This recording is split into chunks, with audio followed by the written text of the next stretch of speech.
బ్రాహ్మణి గారితో పెళ్లి ప్రతిపాదన మొదటిగా ఎవరు తీసుకొని వచ్చారు?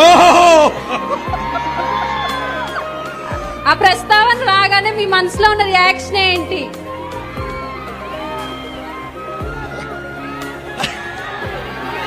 అన్న సీతాకోక చిలుకలు లేవు, ఎగురుతున్నాయి చూడండి చుట్టూరా.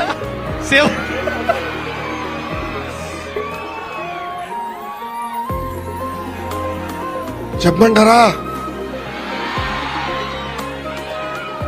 నాది బ్రహ్మనిది లవ్ ఎట్ ఫస్ట్ సైట్ అమ్మా.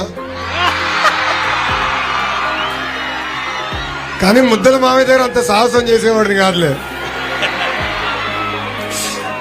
ఇంట్లో అమ్మ నాన్నగారు ఒక వెకేషన్కి వెళ్తే వాళ్ళు అప్పుడు చెప్పారు, ఇట్లా అనుకుంటున్నా నీ అభిప్రాయం ఏంటి అని. ఇంకా మన అభిప్రాయం మీకు తెలుసు కదా. సో వాళ్ళు ముద్దల ప్రతిపాదించారు, ఎస్ అని ఆనాడు అనుకున్నాం. బ్రహ్మని కూడా ఒప్పుకుంది. Rest is history. Thank you.